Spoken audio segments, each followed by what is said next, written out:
vou fazer uma apresentação, uma introdução, e a gente vai fazer o bate-papo sobre aquelas questões que eu havia mandado previamente. Basicamente aquilo mesmo. Ok? Depois você lembra a gente, tá, Wagner? Ah, sim. Estamos ao vivo, então? Bom, boa noite a todos. Eu vou pedir para o pessoal que está aí nos assistindo, dar uma nota aí para a gente de 1 a 10 na qualidade do áudio, do vídeo que está chegando aí para vocês, por favor. O pessoal nos auxiliar aí nos comentários.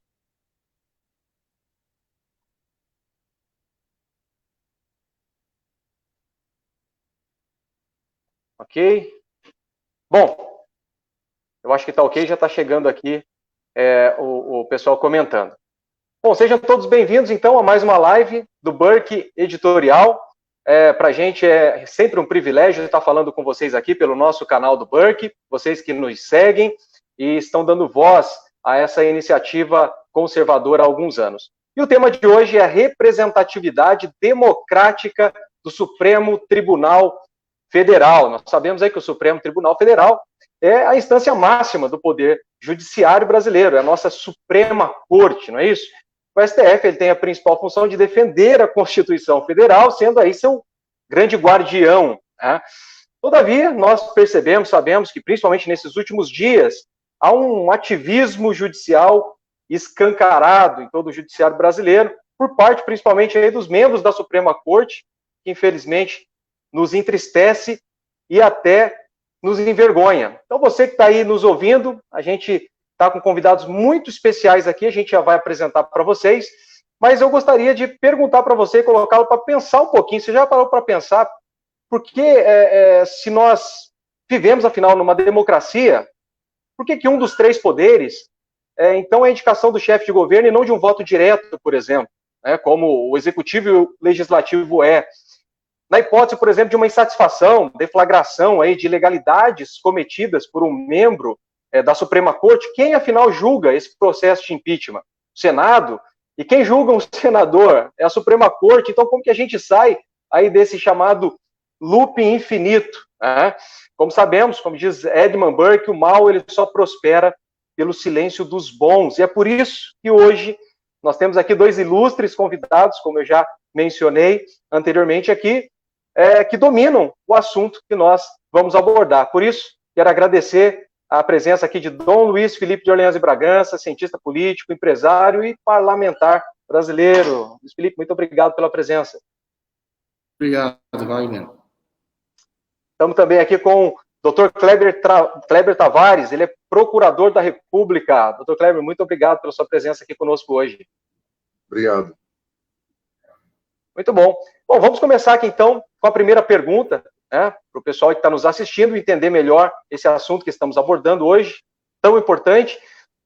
Quais são, então, as funções de uma Suprema Corte? O que ela deve entregar à população, afinal? Podem ficar à vontade. Kleber, por favor, ataque o tema. Você é o expert técnico acadêmico aqui. Eu sou um leigo parlamentar.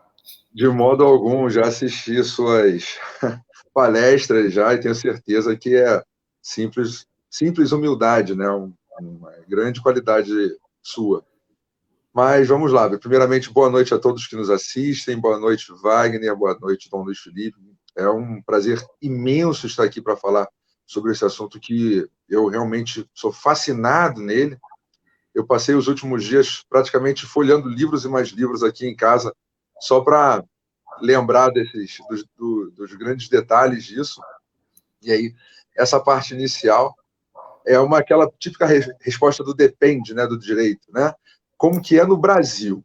No Brasil, uma Suprema Corte acumula de modo diferente do resto do mundo, ela acumula todas as funções possíveis e imagináveis que uma Suprema Corte poderia ter, né, nas ideias mais avançadas de alguém de uma agenda que quisesse uma Suprema Corte com todos os poderes possíveis.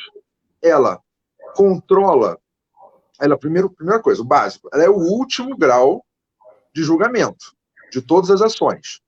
Então, praticamente todas as ações podem chegar ao Supremo. Existem requisitos, obviamente, para isso, mas ela é a última instância recursal. Ela julga também em única instância várias pessoas com foro privilegiado, ou foro por prerrogativa de função, deputados, senadores, ministros, presidente, eles próprios, inclusive, se um ministro do Supremo comete um crime de abuso de autoridade, um crime comum de abuso de autoridade, ele é julgado pelos seus próprios pares, correto? Então, só aí você já viu que eles detêm todas as possíveis competências para casos comuns, né? Além disso, tudo relativo a controle de constitucionalidade no Brasil começa ou termina neles. Então, eles são a última instância para decidir qualquer questão de constitucionalidade no controle que a gente chama de controle difuso, e eles ainda têm todos os instrumentos, não é nem possíveis e imagináveis, os além da imaginação para o controle concentrado, né? Ou seja, o controle concentrado neles, controle abstrato. Então, você quer, às vezes, impugnar um decreto. No normal, a pessoa teria que ir no primeiro grau para impugnar um decreto. Pela nossa legislação especial, nós temos uma arguição de descumprimento de preceito fundamental, que mesmo nessas situações de um decreto, o Supremo já pode ir diretamente olhar a ele. Então, todas as situações de controle de constitucionalidade, todas as situações da vida em si, de decidir a vida em si das pessoas, vão parar no Supremo. E isto não vê paralelo no resto do mundo. Acho que deu para entender o tamanho do problema que estamos enfrentando, não é? Sim, um grande problema, né? E eu queria aproveitar aqui dentro aí, seguindo a temática que nós mencionamos anteriormente, perguntar para o Luiz Felipe, em que modelo, então, a nossa Suprema Corte, ela se inspira, Luiz? Modelo austríaco, americano, algum modelo peculiar?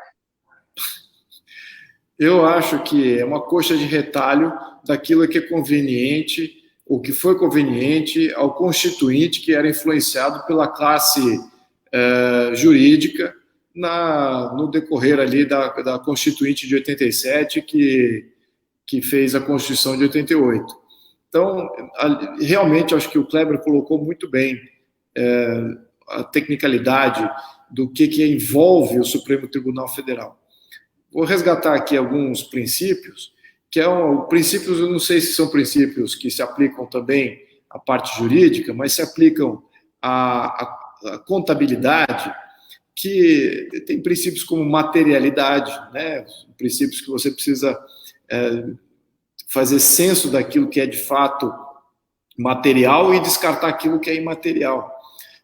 Ao mesmo tempo, aquilo que faz o bom senso, né? Acho que você tem que ter um sistema judiciário em que a população entenda o sistema, que a população tenha consciência do que é o sistema judiciário e que ela se sinta representada por esse sistema judiciário e confiante que esse sistema judiciário significa justiça empregada naquele território.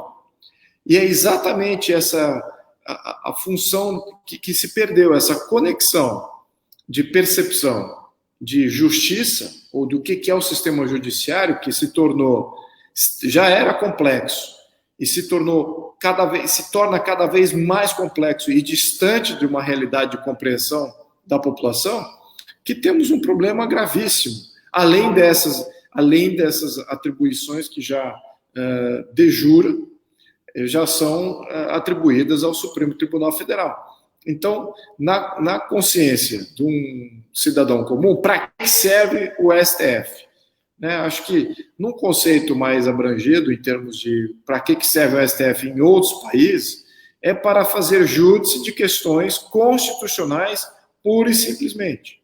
Não vai mais além de averiguar a constitucionalidade de uma série de leis, de emendas constitucionais, etc. E se interrompe aí. Agora, no contexto do sistema judiciário como um todo, e em função do STF ter se atribuído todas essas outras funções, perverteu completamente essa definição primordial. Ele passa muito mais tempo fazendo outras coisas e não faz o básico dele, e isso também não é só o STF culpado disso. Outras organizações de Estado têm um problema. o próprio Estado brasileiro se atribui a se fazer várias coisas e esquece suas funções básicas. Fazer a segurança muito bem, fazer a parte, ou menos, dotar o território ou as entidades federativas de capacidade de educação e também de saúde. Então, se perde um pouco a perspectiva e entra em domínios que estão fora da sua alçada. E é isso que, basicamente, isso que a STF tem feito. Não é só de hoje, né? Esse problema do STF realmente é o de arranjo. Agora, qual é esse arranjo? É um arranjo que é feito de cima para baixo. Quando você olha o sistema judiciário de cima para baixo, do que é bom para o sistema, o que é bom para o STF, do que é melhor para o STJ, do que é bom para o Ministério Público, você começa todo esse arranjo de poder é feito de cima para baixo, em que a compreensão daquele que está recebendo o serviço, que está pagando por esse serviço, está completamente distante das atribuições. Então, eles não querem muito entregar um serviço que para a compreensão da população brasileira. Eles querem montar uma burocracia que faz sentido a eles do ponto de vista central, de cima para baixo. E é exatamente uma das coisas que a gente precisa combater. Acho que o sistema ele se perverte exatamente com essa falta de consciência, essa falta de transparência pela maior parte da população. E é isso que gera esses problemas. Eu até falei numa entrevista ontem que o STF deveria ter o direito de resposta a várias de suas críticas. Ele deveria se colocar adiante e dizer o porquê que está fazendo o que está fazendo, de uma maneira bem clara e exposta para a população começar a entender. Mas nem isso eles fazem. Claro que, entrando aqui no mérito aqui da questão mais desses últimos inquéritos, vemos que há ilegalidades patentes, mas ele poderia explicar o porquê que ele está fazendo isso para evitar a animosidade contra eles mesmos. Então, tudo é causa e consequência. E a causa é estrutural. Eu diria que, em boa parte do problema, ela é estrutural. Segundo, a seleção de boas pessoas, que isso não tem sido a tradição. A seleção do próprio STF agora tem seguido também um rito constitucional que não é dos melhores, tem sido facilmente violado e temos que melhorar esse rito de seleção e desenvolver outros mecanismos para trazer de volta o povo neste processo, para que ele se sinta representado, que ele se sinta que tenha um sistema judiciário que valorize ele como cidadão. Kleber, quer falar alguma coisa? Essa questão do STF, da forma como eles têm agido, tem trazido também para o povo como um todo uma grave insegurança jurídica, né? Não se sabe mais como que eles vão decidir, por exemplo, agora durante a pandemia, não sabia mais como que eles iam decidir acerca de qual decreto vale, qual decreto não vale, tinha que ficar esperando tudo chegar até o STF, para então o STF vir a dizer caso a caso o que ele achava que era essencial, o que ele achava que não era essencial, né?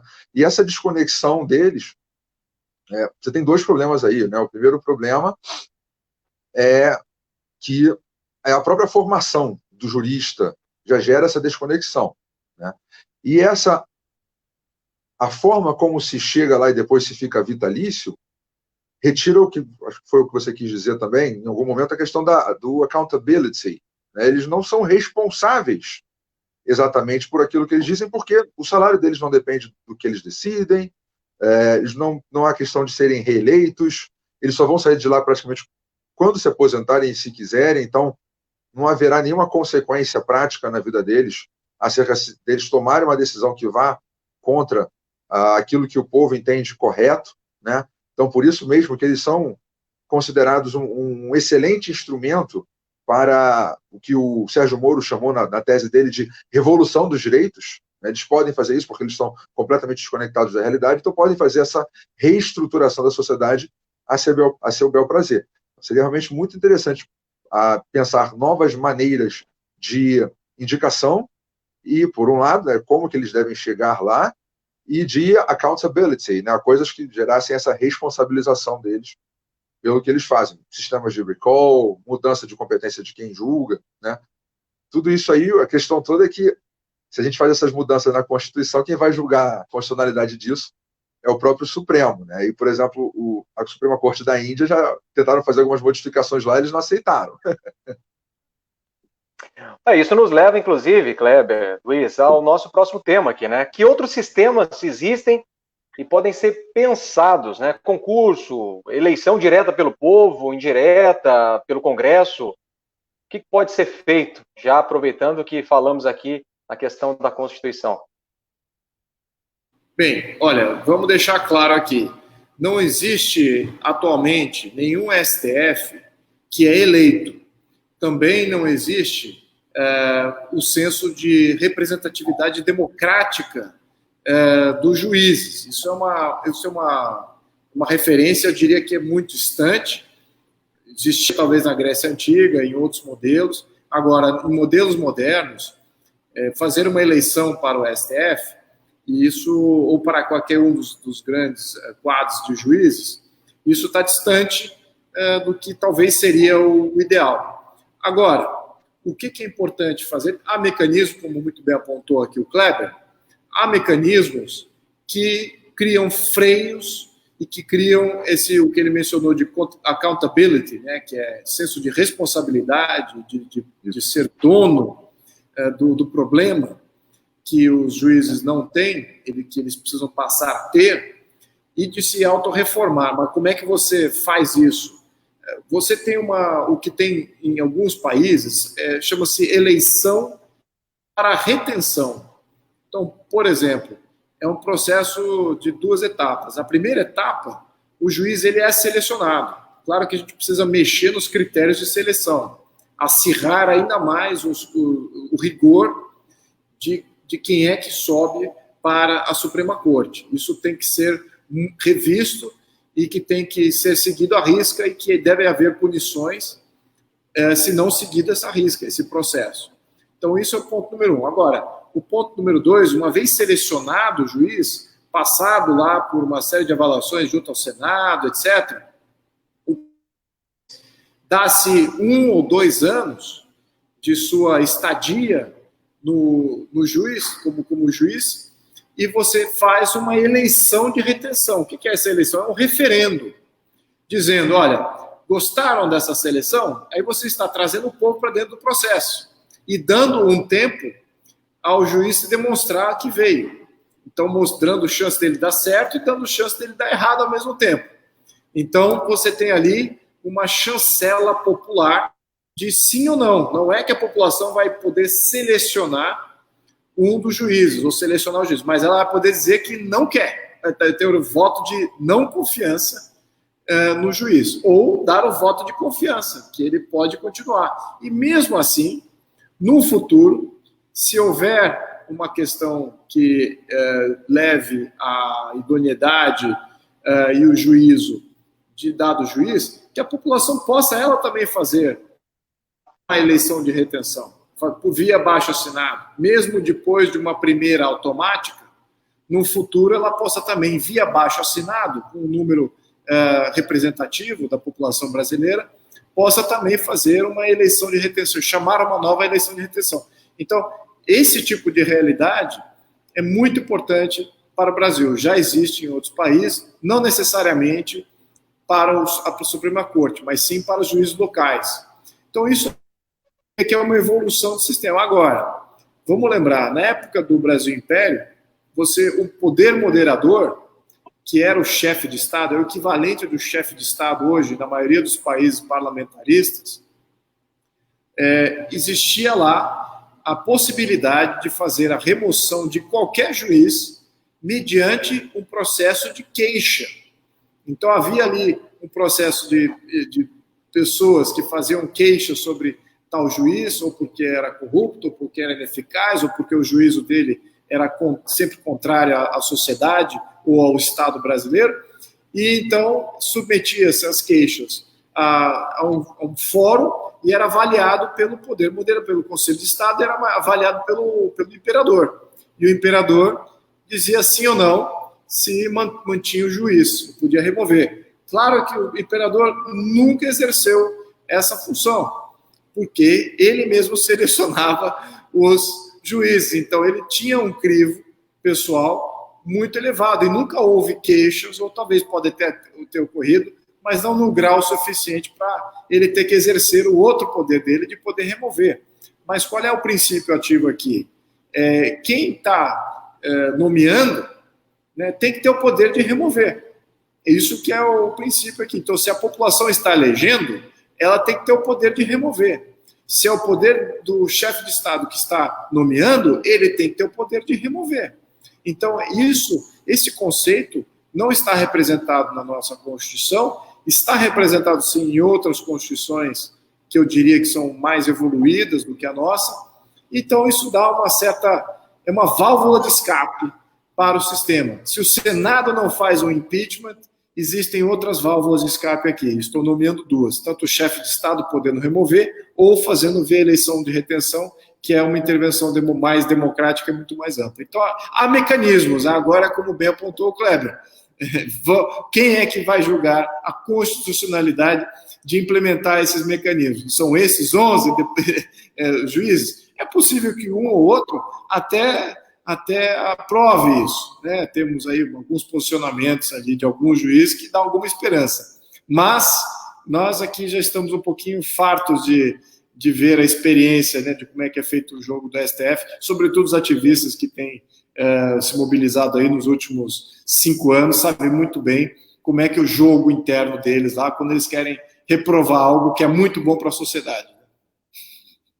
Agora, Kleber e Luiz, uma pergunta muito recorrente, muito popular também, que a gente vê no dia a dia, nas redes sociais, nas conversas diárias. É possível, afinal de contas, se tirar um ministro do STF ou não? Quais são os mecanismos constitucionais existentes, se eles são efetivos ou não? E aí? Pode começar aí, Kleber. Bom, os mecanismos, a gente até estava falando, né, os mecanismos existem. O primeiro, eu já falei, se ele cometer um crime e for condenado, perda do cargo e tudo mais, ele vai perder o cargo, né, vai ser retirado. Só que são eles próprios que julgam. Vocês veem que o apego ao poder, né, por quem o tem, é muito grande. A gente teve agora, nesse julgamento do inquérito, né, daquele primeiro inquérito lá do fim do mundo, instaurado lá pelo Toffoli, foi por 10-1. 10 pessoas quiseram manter um inquérito que está fora da lei, fora da Constituição, aquilo que eu chamei no Jornal Brasil Sem Medo de vingança privada, de uma coisa que remete lá aos tempos bárbaros. Não é nenhum inquérito aquilo. Então você vê que quando pega efetivamente nos poderes deles, nossa, eles não querem abrir mão. Então o único que se levantou contra aquilo e que realmente não poderia ser diferente, né, foi o Marco Aurélio de Mello. Agora os outros votos não deu para entender em termos jurídicos.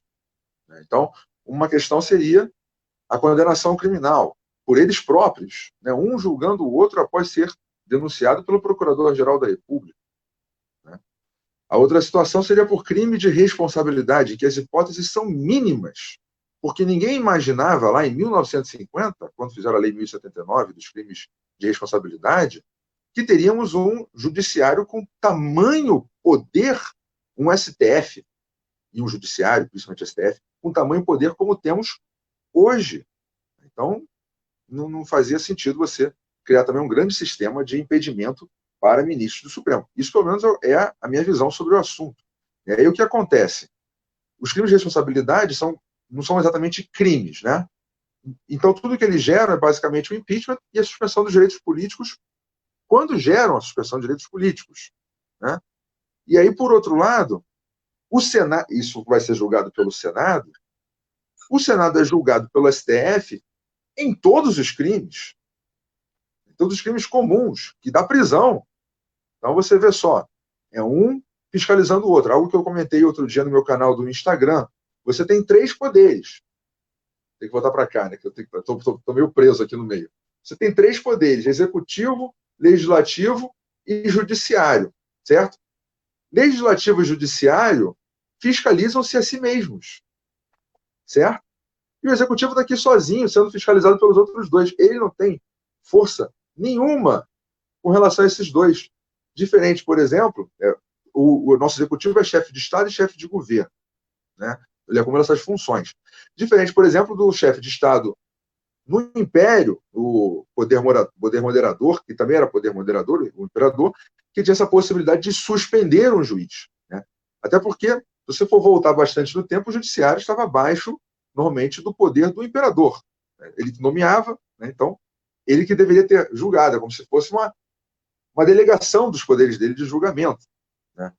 Então você vê que nesse triângulo aqui, só dois que têm função, um julgando o outro.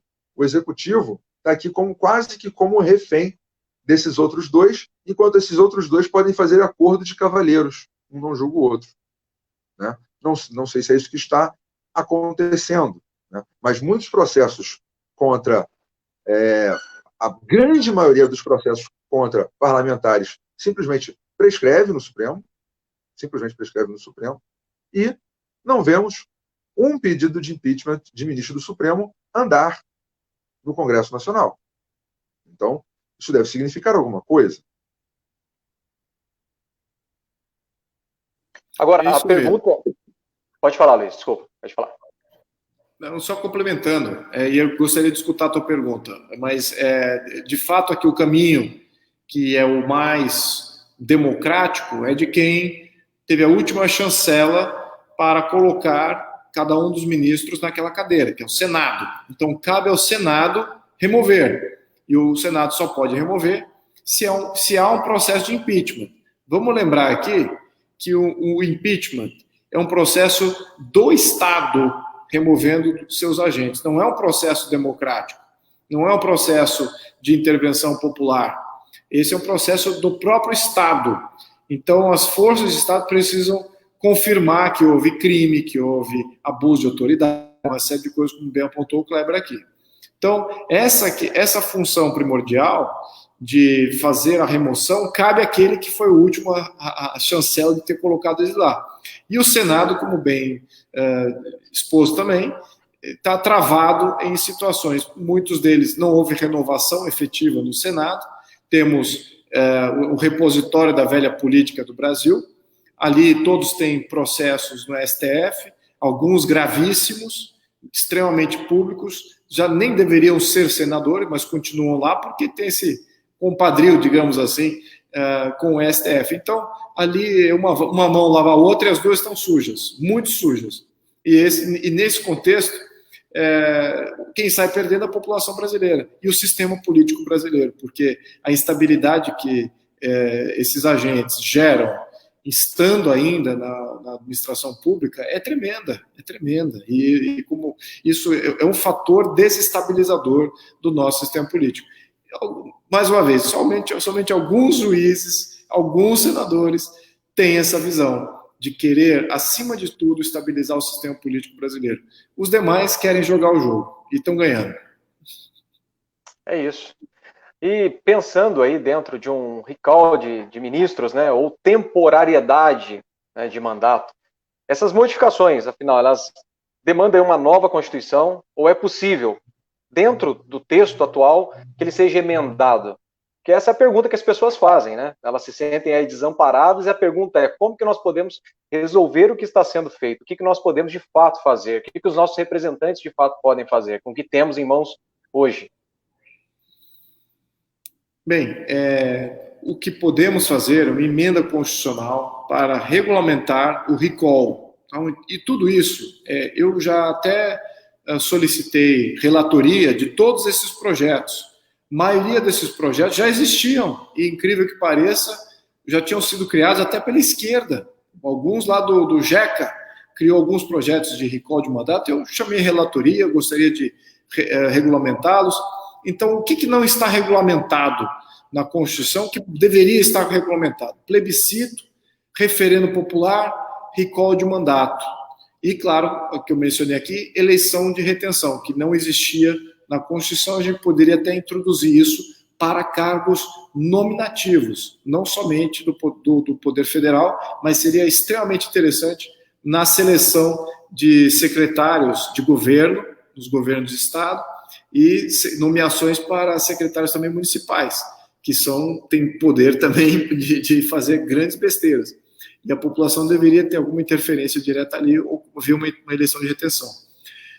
Então, esses itens, todos têm que ser inseridos via emenda constitucional.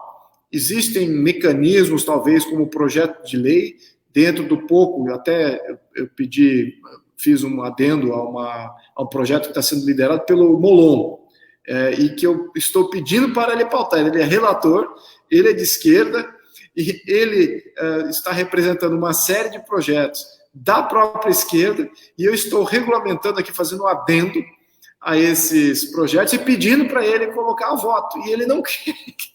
Então você veja que a esquerda tem uma leitura muito boa da onde está a sua popularidade. Eles sabem que eles perderam as ruas, eles sabem que a sociedade brasileira não os pertence mais. Então, esses projetos que vão ajudar a sociedade brasileira a elas participarem, está sendo promovidos. Eu sou da direita, então a direita está confiante na sociedade, pedindo que esses projetos sejam colocados à tona. Mas, respondendo aqui a pergunta inicial, tem que ser via emenda constitucional para que a gente tenha isso efetivo.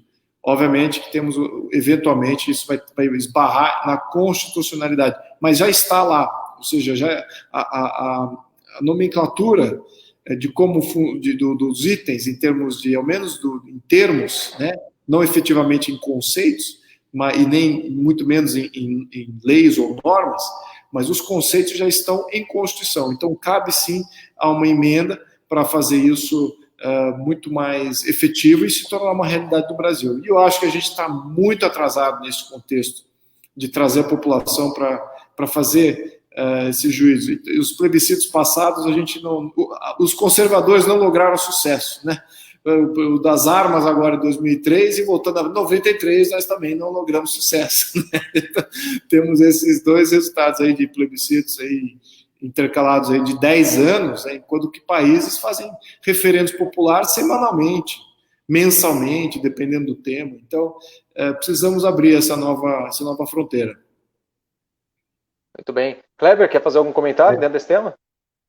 Sem querer fazer análises de caráter político, né, considerações de se é possível, se vai dar certo, mas remetendo à primeira coisa que eu falei, de o controle de constitucionalidade no Brasil ser o mais amplo do mundo, é óbvio que não conseguiremos diminuir esses controles, mas outros países têm cortes específicas como último grau de jurisdição, último grau de decisão para apelações e tudo mais, e uma corte constitucional específica para questões, para leis em abstrato, né, como tem na Alemanha, né, uma corte constitucional, ela vai só a leis em abstrato. Isso, por exemplo, evitaria o que vimos agora com a pandemia, em que você teve duas ações, uma DPF e uma ADI, contestando a legislação federal, né, a MP que o Bolsonaro entrou, né, e aí eles não decidiram, eles deram um jeito de não decidir naquelas ações, deixaram tudo meio em aberto, inclusive, depois que terminou a votação, o Gilmar virou e falou assim, não, a gente tem que, doutor Gilmar Mendes, ministro, né, não, nós temos que ver aqui também essas atividades essenciais aqui, porque tem coisa aqui que não é essencial, não é atribuição da União, então isso aqui tem que ser visto caso a caso. Então vejam só, sabendo que eles acumulam tanto a função de controle em abstrato, das leis em abstrato, quanto a função do controle em concreto de decreto, ou seja, de caso a caso, ele já mandou o recado. Eu quero depois, no controle concreto, que receber aqui para decidir caso a caso a vida das pessoas. Então o STF deixou todo mundo numa imensa segurança jurídica, porque eles tinham as duas formas de controle. Tanto o controle em abstrato da legislação, que eles resolveram não dizer o que eles achavam, resolveram deixar em aberto, para que eles pudessem decidir no caso a caso. Se eles não tivessem esses dois poderes, eles não poderiam ter feito isso.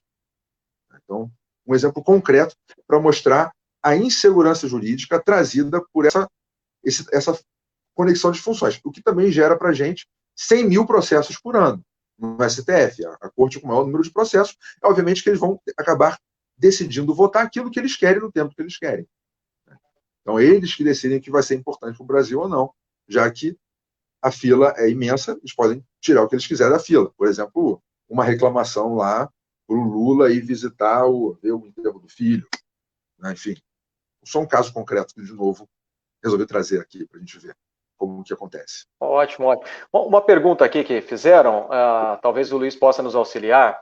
Estão perguntando quem que deve ser pressionado no Senado.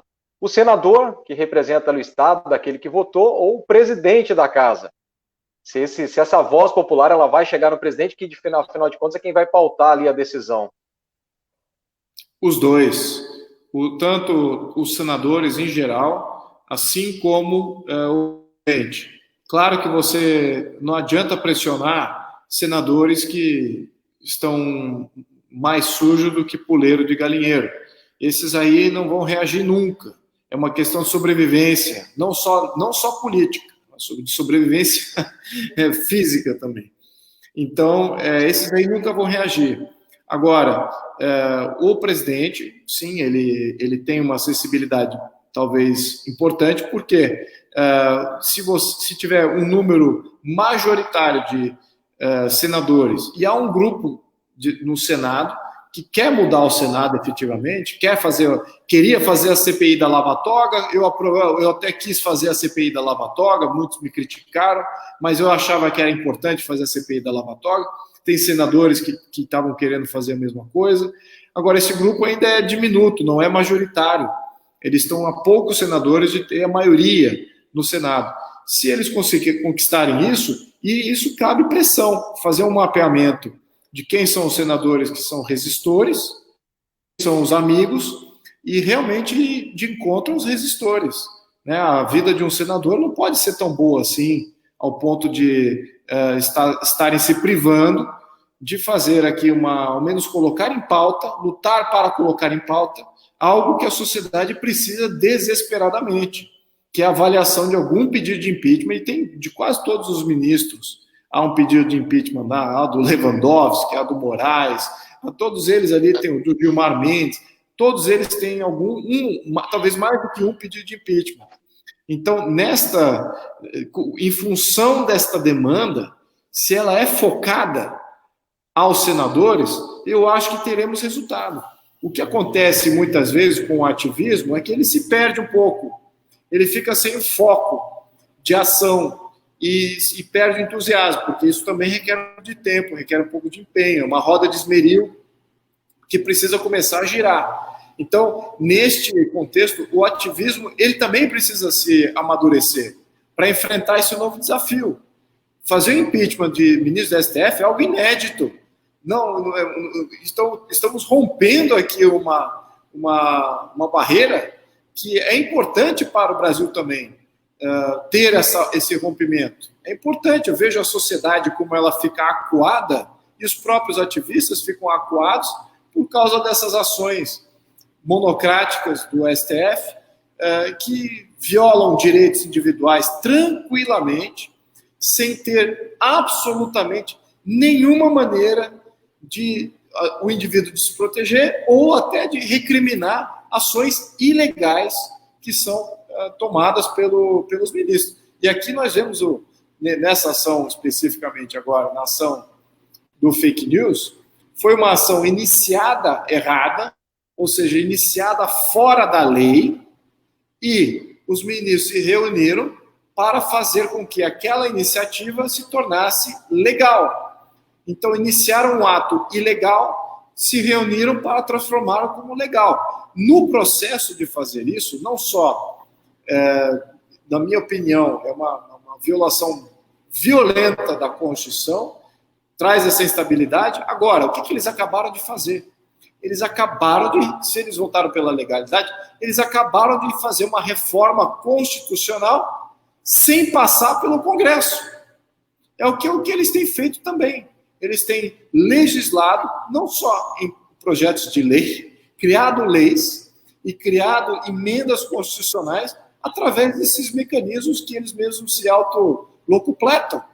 Isto é um descalabro. A sociedade realmente precisa reagir e precisa estar focada aonde é o ponto de reação. Chama-se Senado Federal. O presidente do Senado e os senadores que são resistores de ir de encontro a um STF que ao meu ver, ele está se implodindo mais ainda perante a opinião pública.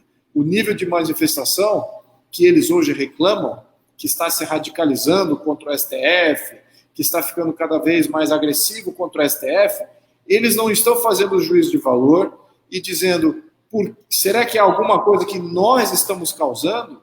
Ou será de fato que são mobilizações que são causadas por incentivos políticos espúrios contra um STF totalmente inocente? Esse juízo eles precisam se fazer. E a sociedade, claro, já fez o seu juízo, já sabe que temos que agir, ou a sociedade como um todo tem que agir, porque a percepção, e eu me incluo aqui dentro da sociedade quando eu falo isso, a percepção é exatamente essa, que eles tomam decisões monocráticas e não estão vendo que essas ações que eles estão promovendo está gerando uma animosidade crescente dentro da população, e espontaneamente. Claro que existem aí políticos que canalizam um pouco mais essas realidades, ao ponto de gerar um pouco mais de ebulição. Mas a verdade, a causa e consequência dos eventos, ela é iniciada no STF, não na sociedade, e também não nos políticos. Luiz, essas suas palavras nos enchem de esperança, porque o povo às vezes parece meio cansado, sem saber para onde ir, sem saber se vale a pena continuar, perguntando o que de fato eles podem e devem fazer. Então essas suas palavras de continuidade, o que eu costumo dizer para algumas pessoas dessa essas coisas, esses desmandos, eles sempre aconteceram em algum nível. O ponto é que às vezes a gente não sabia. Alguns anos atrás a gente não sabia. E agora a gente está tendo acesso a tudo isso. Mas saber que, sim, existe um grupo de senadores que ainda estão sensíveis a esses pontos, realmente, isso é importante, para toda a base de militância, as pessoas, os conservadores, os liberais, que querem um Brasil mais livre, que querem um Brasil resgatado e um Brasil do povo, né? Então, dando continuidade aqui, dentro da nossa temática, o sistema atual aí para deflagração de ação penal contra o ministro do STF, então, a pergunta que as pessoas sempre fazem, de fato eles funcionam? Porque nenhum ministro ele é processado, então, por calúnia ou difamação contra o presidente quando chamam o presidente de nazista ou coisa parecida, né? As pessoas perguntam, funciona? Como que acontece isso? Bom, acho que eu já respondi isso antes, já, né? Nós temos aí a ação penal do Procurador-Geral da República, né? Vai ser ali, né? E vai correr no próprio STF. E nós já vimos como é que funciona mais ou menos o espírito de corpo ali. Agora, um outro problema que a gente enfrenta nessa ideia de querer mudar, né, bastante como que funciona hoje em dia o STF, o nosso judiciário, é que, na verdade, ele é fruto do próprio meio jurídico no qual nós estamos imersos. Se você for pegar e fazer um levantamento com todas as pessoas formadas em direito, você, principalmente com relação a essa questão do ativismo judicial, você vê que a imensa maioria não consegue imaginar algo diferente disso. Eles não fazem ideia que existe algo diferente disso. Eles veem que realmente, olha, parece que eles passaram dos limites agora com esse inquérito, né, e tal. A associação do Ministério Público Pró-Sociedade, do qual eu sou um dos fundadores, inclusive, já representou para tudo quanto foi lado, já representou por crime, já pediu impeachment, e a última foi hoje. Representamos na Corte Interamericana de Direitos Humanos, por conta desse inquérito. Então a gente está exatamente botando a boca no trombone, para todo mundo ouvir, porque isso que você comentou antes.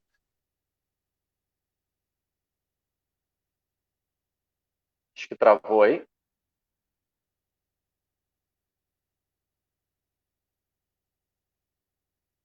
Acho que travou o Kleber, né? A conexão dele, parece, né? E travou ele com uma boca aberta. Ele não vai gostar do que travou. Bom, ele vinha falando aí dessa hegemonia cultural, né? Um ambiente onde os juízes, de fato, tudo que se tem ali é esse ambiente marxista, digamos assim, na área jurídica. O Kleber voltou aí. Pode continuar, Kleber. Então, é isso que eu estava falando da questão jurídica, né? Você precisa de ocupação de espaços pelos conservadores, e isso tem que começar justamente do ensino, né? Então, isso é um problema de toda a classe jurídica e um problema maior ainda enfrentado nas carreiras jurídicas, né? Porque aí você vai ter a seleção, que muitas vezes é seleção baseada principalmente na sua capacidade de entender esses critérios, de entender como é que deve ser feita a interpretação jurídica conforme o quem? Conforme o próprio ministro do Supremo, Barroso. Os livros que nós lemos de direito constitucional na universidade são de José Afonso da Silva, que é um dos pensadores dessa nossa Constituição, que é uma Constituição que busca o Estado social, ou seja, eufemismo para um Estado socialista, de certa maneira, em alguma medida, né? É uma Constituição programática, está programando a gente, está dirigente. Está dirigindo a gente para onde? Nesse sentido, né? José Afonso da Silva quer interpretar a Constituição. Com quem eu vou aprender a interpretar a Constituição? Com Luiz Roberto Barroso. Eu li várias vezes os vários livros dele para passar em concurso, né? E quero aprender controle de constitucionalidade. Com quem eu vou aprender controle de constitucionalidade? Com Gilmar Mendes, livro do Gilmar Mendes, de direito constitucional. Então, como é que você vai sair desta água, né, dessa hegemonia, né, que nos permeia? Muito complicado. Então, a pessoa faz concurso público já procurando isso, né? E são selecionadas essas pessoas, e aqueles que não pensavam assim passam a pensar exatamente por conta de um mecanismo de engenharia social, descrito naquele livro Maquiavel Pedagogo. Quem não pensava antes vai passar a pensar agora que nem a gente, né? E depois, quando entra, também a cúpula também pensa desse jeito. Você quer ser aceito? Agora, se estamos falando do Supremo Tribunal Federal, que são aí os guardiões da Constituição, a pergunta objetiva, que de certa forma foi comentada hoje aqui, mas eu trago à tona, é possível, de fato, pensarmos numa nova Constituição? Temos que pensar numa nova Constituição, porque você não preenche o vácuo com uma crítica. Então, hoje temos um sistema judiciário, temos uma Constituição que permite tudo isso que nós estamos vendo de erros, e como é que você vai substituir isso somente criticando? Você tem que propor. E quando você mexe em um aspecto tão fundamental quanto esse de um dos poderes, você afeta todos os outros poderes também, todo o conjunto. E isso é um dos problemas que nós vemos de você tentar fazer ajustes na Constituição de uma maneira paulatina, como estamos vendo agora. Passamos aí por 100 emendas constitucionais. Só que o conjunto todo nunca é avaliado. Sempre algumas emendas pontuais e que vai ajustando aqui um erro, achando que está tudo bem, mas acaba gerando consequências em outras áreas do poder. Então, tem que entender a Constituição como sendo um balão d'água. Toda vez que você pressiona, deforma ela de um lado, ela deforma do outro. Então, você precisa de um outro balão d'água. A verdade é essa, não pode ficar deformando aquele balão d'água inicial, porque ele vai gerar outros tipos de anomalias que você talvez nem tenha como especular quais sejam à medida que você faz a interferência de mudança. Então, a Constituição, ela reflete uma visão de Estado. Ela reflete um futuro que está embutido no presente. Ela reflete o que o país representa e sempre será, porque tem um passado também embutido, ela é atemporal, mas ela reflete também uma missão futura, não ativista. Mas esse aqui é o grande diferencial aqui. O ativismo social que está embutido nos termos dos vários artigos de atingir igualdade social, lutar contra as desigualdades, fazer todo tipo de expropriação para que faça essa normatização dos povos que habitam dentro do Brasil, etc. Está tudo lá na Constituição. Ao mesmo tempo que você tem direitos de propriedade, você tem os direitos para violar essa propriedade. Então, você não tem direito à propriedade. A mesma coisa com expressão e todos os outros direitos fundamentais. Então, a Constituição, como ela foi concebida em 88, ela é uma ameba.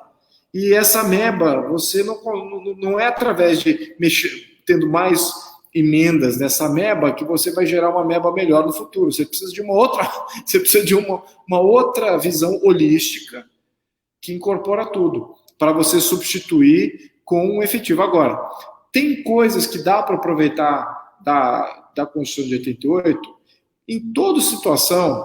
Vamos lembrar que o Estado, a visão do Estado, todo mundo fala assim, vamos fazer uma Constituição enxuta, igual dos Estados Unidos, principialesca. Sim, acho que como princípio dá para se olhar algo bem mais reduzido. No entanto, e também só concernente ao Estado federal, à União, é uma Constituição da União, e que não defina exatamente como serão os estados, porque os estados têm assembleias, e essas assembleias também podem gerar ali leis e uma série de coisas, não violando a Constituição da União, podem ter mais liberdade para se amoldar conforme a sua realidade local. Mas, em termos de visão constitucional, essa inicial, ela precisa ter, sim, obedecer o princípio de estar mais enxuto.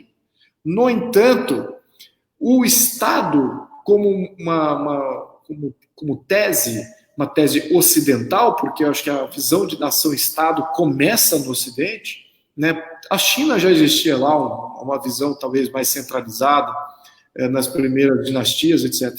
Mas a visão de nação-Estado, tal qual o mundo se moldou, nasceu na Europa. Então, essa visão, desde 1789, as primeiras constituições liberais, ou menos constituições desse movimento pós-absolutismo e mercantilismo da Europa, que constitucionalizou vários países, essa visão, em função das experiências que decorreram nos últimos 200, 250 anos, o Estado mudou. A realidade é que houve uma série de agregações que precisam estar representadas na Constituição. Eu vou dar alguns exemplos aqui. Polícia Federal. Polícia Federal não existia 200 anos atrás, nem se pensar, poxa, não vamos precisar de Polícia Federal, para quê? Os estados tomam conta. Então, é uma série de agregações, como Polícia Federal, Ministério Público, isso não existia naquela época. Então, você tem que agregar isso no contexto de hoje. Isso que acho que é a evolução. Então, por isso que ela a princípio, temos que fazer uma Constituição mais reduzida. No entanto, há agregações positivas que foram acumuladas aí nos últimos 250 anos, que são interessantes de se manter, talvez ainda aproveitar e reformá-las, né, para aquilo que seria o ideal e ter o aprendizado dos erros que foram feitos aí nos últimos 30, 40 anos, reformar essas instituições que ainda precisam estar conosco aí nesse futuro, pelo bem ou pelo mal, mas elas precisam estar por aí, então são agregações. Então acho que dá para se fazer uma Constituição, ela dá para ser mais reduzida, dá para se aproveitar algumas coisas da Constituição de 88. Agora, o momento político, eu acho que não é exatamente agora, não é esse ano, não será o ano que vem, não será até antes de 2022. Eu espero que até minha esperança, tá? Que é talvez a partir de uma segunda eleição, ou do atual presidente, ou de um futuro presidente, seja lá como for, mas que venha com uma proposta de reforma constitucional, que venha com uma proposta de mudança de legado. E o que nós temos que entender? É que o legado, até este momento, é de criação de Estado social, e este legado tem sido negativo para o Brasil. Tentar implementar uma social-democracia, um socialismo mais acirrado, é ruim para o Brasil. Isso que nós temos que remover a possibilidade de se ter no futuro, ou que se tenha de maneira local, não que se tenha da maneira federal, ou seja, criar um poder totalitário que domine todo o território nacional. Temos que ter escapes, e as experiências políticas podemos até deixar algumas liberdades para que os estados possam optar por se auto-implodirem em comunismo, mas não a nação inteira. Isso que eu acho que é importante. A gente tem que deixar essas salvaguardas de opções para a população e opções políticas. Até que seria bom deixar lá o Maranhão, que tem hoje um comunista, se ele quiser implodir o Estado dele, botando imposto de renda a 100%, fechando todas as empresas, estatizando todo o resto, vê se aquilo dá certo no Maranhão. Fica até um exemplo para o resto do Brasil, vai salvar o resto do Brasil. Como não fazer... aprender o que não deve ser feito. Exatamente. Mas a União, ela fica completamente blindada de uma tentativa de criar-se um poder totalitário que venha dominar tudo e todos, que vá socializar todos os meios de produção, toda a propriedade privada, ideias, estatizar tudo. Então, isso nós temos que eliminar da União. Então, e a Constituição hoje, ela é exatamente o contrário, ela permite exatamente isso, ela permite o totalitarismo partindo do centro. Então, o país tem que obedecer isso por definição, imposição de dentro para fora, de cima para baixo. Então, temos que é a característica maior do Estado Social. Então, temos que sair desse modelo de Estado Social. Acho que pontou muito bem aqui o Kleber de ter levantado este modelo. E nós somos, talvez, somos um dos últimos países a abandonar esse modelo. Os últimos países que se tornam desenvolvidos. Porque os países desenvolvidos, muitos deles entraram em Estado Social. A Alemanha foi a primeira. Ela entrou em 1917, serviu de exemplo para todos os países da Europa, e em 1946 ela saiu do modelo de Estado Social. Ela adotou o ordoliberalismo. Então, explicitamente, falou assim, esse negócio de socialismo deu errado, estamos aqui há 30, 40 anos com o socialismo, deu errado, vamos tirar isso da Constituição. E depois ela permeou, influenciou todas as outras constituições dos países que hoje são países ricos. Né? Então, isso que é a grande realidade que a gente não conta aqui. Agora, no Brasil, não. A gente está ainda segurando naquelas ideias do início do século XX e tal, aquela realidade do proletário. Nem temos mais proletários. Os próprios trabalhistas acabaram com a classe proletária industrializada. Não temos mais aqueles grandes sindicatos. A indústria do Brasil está em processo falimentar em todos os segmentos e microsegmentos da indústria, não representa nem 10% do PIB hoje, onde eu representava muito mais há 40 anos, 50 anos atrás. Então, e você veja que essas ideias também seguem uma base eleitoral. Né? Então, essas ideias de Estado já está ultrapassado, o Estado Social está ultrapassado. Então, temos que inovar para entrar para o século XXI e para sermos um país desenvolvido.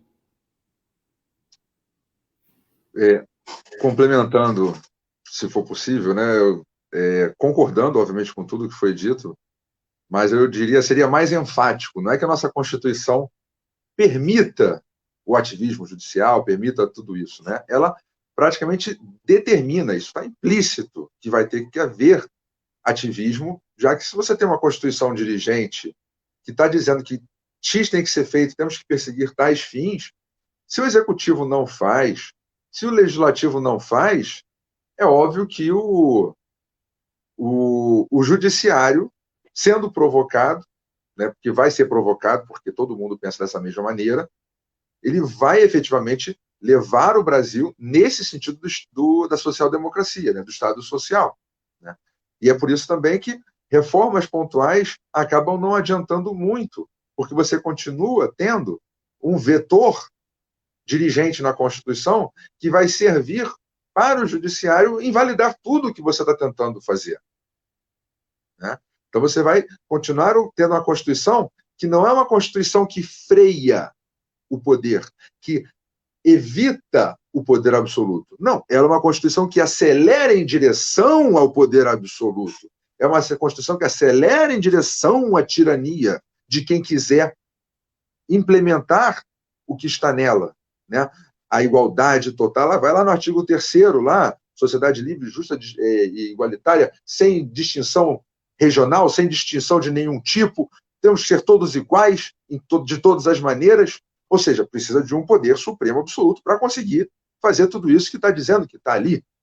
Né? Mas, como o senhor mesmo disse, o momento agora em que praticamente todos os juristas só conseguem ver isso, o momento não é agora para você tentar colocar essa Constituição nova, discutir essa Constituição, discutir legislativamente, né, em Assembleia Constituinte, né, que seja essa Constituição nova. Mas, obviamente, nós já temos que, desde já, fazer esse estudo, apontar esses problemas, para já ir mudando também. Aí é um apelo que eu faço, como estudante do direito, né, como professor mesmo, né, que as pessoas estudem outras alternativas a isso, estudem a fundo, porque um dos grandes problemas hoje, quando alguém fala assim, vamos trocar ministros do Supremo agora, porque vai aposentar esse, vai aposentar aquele, eu falei, meu filho, olha o problema, quem que você coloca de ministro do Supremo conservador?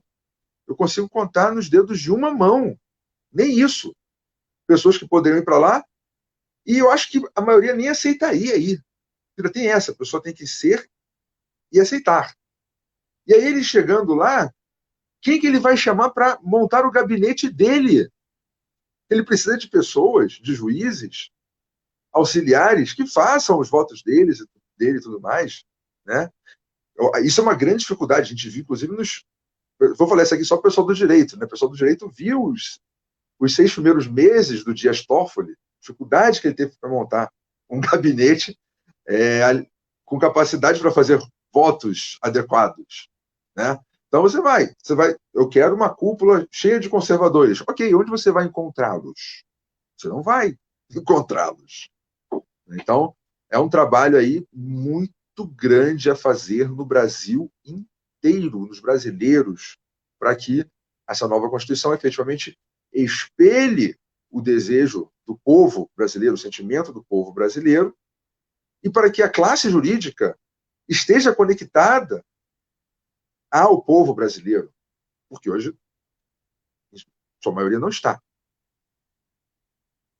Era só essa ponderação que eu tinha a fazer.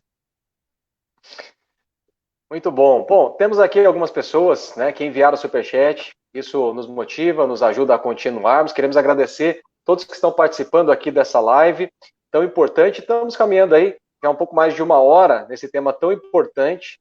E eu quero agradecer muito a participação dos senhores aqui conosco. Mas antes, né, uma observação aqui. O Kleber vinha falando e eu me lembrava que o Brasil ele detém hoje mais de 50% das faculdades de direito no mundo. Se não for isso, pelo menos é perto disso. Então, Kleber, qual é a mensagem, né, pensando assim nas considerações finais, que você deixaria para esse grande público de estudantes do direito, as pessoas que estão tendo mais acesso à informação, as pessoas ali que não querem mais só beber da água do garantismo penal, de Habermas, de Dworkin. O que essas pessoas, qual que é a mensagem que você pode deixar para esses estudantes do direito e motivá-los a juntos construirmos e buscarmos esse Brasil melhor? Eu diria que eles devem buscar esses novos pensadores da direita, né, em geral, principalmente se não só livros, né? Livros é muito importante ler livros, mas é mais importante ainda você ver a atividade filosófica das pessoas que estão pensando o novo direito no Brasil. Então, o Taiguara Fernandes, o Edilson Mougenot, acompanhar o trabalho deles, assistir aulas, vídeos deles. Eles têm canais no YouTube, no Instagram. Eu tenho canal no YouTube, Kleber Tavares Neto, canal no Instagram, Twitter. Acompanhe o trabalho dessas pessoas, porque nós estamos efetivamente analisando o direito hoje brasileiro para mostrar por que ele chegou onde chegou. Então, o Leonardo Giardini, né, escreveu o livro Bandidolatria e Democídio, o Diego Pesce, ou seja, procurar pessoas, procurar essas pessoas, ver o que eles estão lendo, ver o que eles estão dizendo.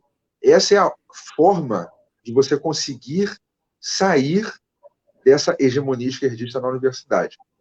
Não adianta eu recomendar livros, não adianta nada fora disso que eu estou falando, porque foi exatamente o que eu fiz, né, quando eu entrei na faculdade lá 20 anos atrás.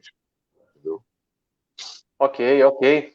Bom, Luiz Felipe, eu gostaria você, né, que sempre, como eu já disse aqui, nos encheu já de esperança, através do seu canal, as suas mensagens semanais, sempre nos motiva, que pudesse também deixar aí essa mensagem para as pessoas que, vez ou outra, através aí dos desmandos do STF, pensam em desanimar. A gente vê uma expressão que tem se tornado muito comum nas redes sociais nos últimos dias, o Brasil cansa, né? E são pessoas que a gente vê, às vezes, muito ativa e elas cansam com tanta notícia, né? os descalabros, como mencionado aqui, eles vão acontecendo, qual é a mensagem que você poderia deixar para essas pessoas que estão empenhadas, mas às vezes estão cansadas? Bom, não se cansem. Não se cansem, porque, primeiro, a política, ela é o ciclo político, ele, infelizmente ou felizmente, é muito mais longo do que a vida útil do ser humano. A gente acha que na nossa geração tudo vai acontecer, todas essas mudanças vão se materializar e, de repente, no dia seguinte, na semana seguinte, aquilo se torna realidade. O fato é que este momento de estarmos numa nova realidade, nós nunca percebemos. De fato, ele pode vir de repente, mas não é do seu controle. E a vontade do ser humano de querer controlar os eventos e ter uma expectativa racional do que pode acontecer, isso que gera um pouco de frustração. Então, faça aquilo que é certo, faça aquilo que está dentro da sua índole de fazer. Se exponha ao máximo que você puder dentro das suas condições para defender aquilo que você acredita. E não espere nenhuma recompensa. Não espere que você, no momento seguinte, alguém vai te agradecer, ou que você vai ter glória pessoal, ou até mesmo externa, de algum reconhecimento, seja público, ou até mesmo dentro da sua família. Mas faça aquilo que é certo.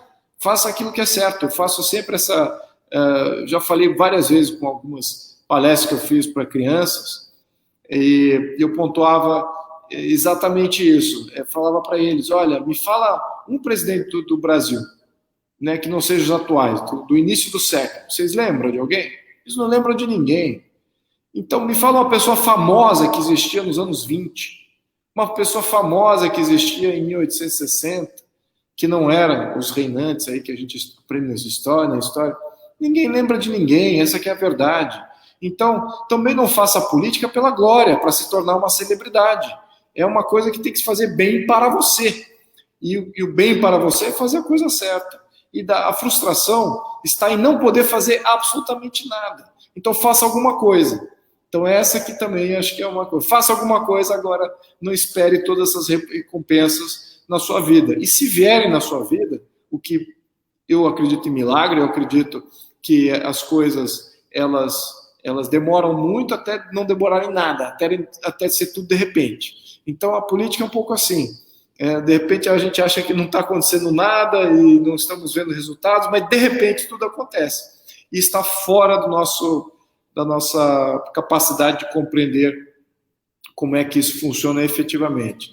Mas que a bondade sempre prevalece, o certo sempre prevalece acima do errado, aquilo que é justo sempre ganha.